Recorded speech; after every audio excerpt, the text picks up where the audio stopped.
హరి ఓం శ్రీమాత్రే నమః.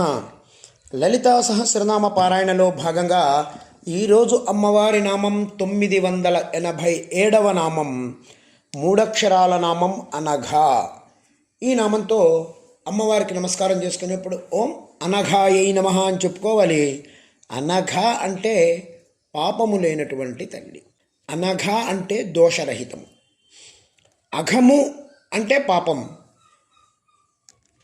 అనఘ అంటే పాపము లేనటువంటిది అని చెప్పి దీనికి మనం అర్థం చెప్పుకోవచ్చు. ఏ పాపము కూడా వాటి పరిణామాలైనటువంటి దోషాలు, దుఃఖాలు ఇవేమీ లేనిదాన్ని అనఘ అన్నారు.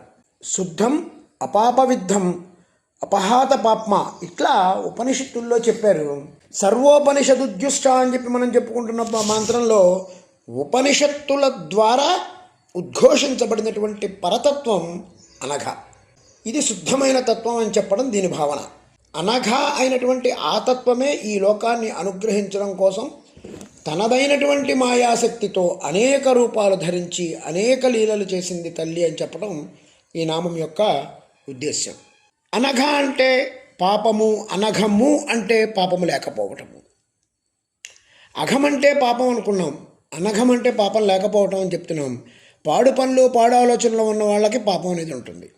ఒకళ్ళు పరమ పవిత్రమైనటువంటి ఆలోచనలు కలిగి మంగళకరమైనటువంటి మహత్కార్యాలు చేసేవాళ్ళు ఎవరైతే ఉంటారో వాళ్ళని పాపం అనేది అంటదు.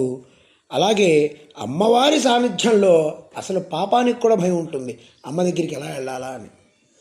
మనం తప్పు చేస్తే మనస్ఫూర్తిగా మనం నమ్మినటువంటి దైవం ముందు ఎలా అయితే కూర్చోలేమో మన మనసుకు తెలుసు తప్పు అని, బయట జనాలెవ్వరికీ తెలియదు. మన మనసుకు తెలిసి కూడా మనం అమ్మవారి దగ్గర ధైర్యంగా ఎలా కూర్చోలేమో అసలు పాపం అనేది కూడా అమ్మ దగ్గరికి కూడా దరిజారలేదట. అందుకని పాపములు అంటని తల్లి ఎవరైతే ఉన్నారో ఆవిడ్ని అనఘ అన్నారు. ఓం ఐం హ్రీం శ్రీం అనఘాయై నమః. ఓం శ్రీమాత్రే నమః.